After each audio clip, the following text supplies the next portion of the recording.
We think we know David, a symbol of beauty, balance, and perfection carved in stone.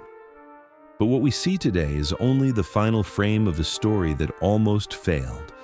Before David became a masterpiece, he was a problem, a risk, and for decades, nothing more than a forgotten block of marble.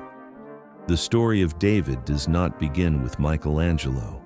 It begins in 1464, when the city of Florence purchased a massive block of marble from the quarries of Carrara. It was expensive, heavy, and deeply flawed. Cracks ran through the stone from the start. Two sculptors attempted to carve it in the following years. Both abandoned the project. Left exposed to rain and sun for nearly 40 years, the marble weakened further. Florentines gave it a name, the Giant, not because it was powerful, but because no one knew what to do with it. At the beginning of the 16th century, Florence was a city under constant pressure.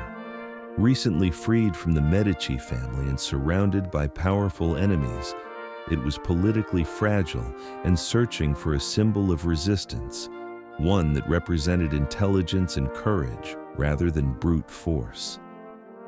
The abandoned marble, imperfect and damaged, suddenly became an opportunity.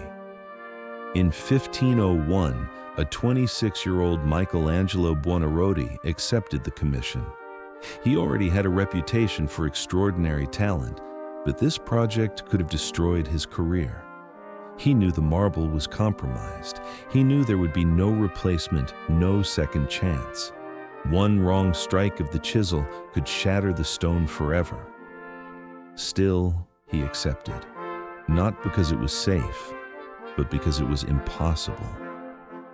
Michelangelo would later say that he did not create David. He believed the figure already existed inside the stone, and his task was simply to reveal it. From 1501 to 1504, Michelangelo worked almost entirely in isolation. Tall wooden walls were built around the sculpture to hide it from public view. Very few people were allowed inside. He slept little, ate irregularly, and worked obsessively. Every strike of the chisel was final. There were no corrections, no repairs, no room for hesitation. Slowly, the figure emerged, not from confidence, but from constant risk. In early 1504, the statue was finally completed. What Michelangelo revealed was unlike any sculpture the world had seen before.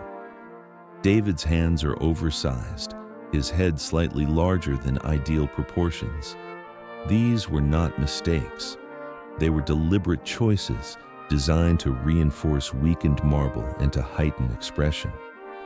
More importantly, David is not calm. This is not the hero after victory. This is David before the fight, alert, tense, thinking, a psychological portrait carved in stone. Originally, David was intended to be placed high on the roof of Florence's cathedral, almost invisible from the ground. But when the finished statue was unveiled to the city's leaders in September 1504, they immediately understood its power. A special committee was formed to decide its fate. Their decision was radical. David was placed in front of the Palazzo della Signoria, the political heart of Florence, facing outward toward the city's enemies. At that moment, David ceased to be only a biblical figure. He became political. He became Florence itself, defiant, exposed, and unafraid. Today, more than 5 centuries later, millions of people see David as the embodiment of perfection. But perfection was never the goal.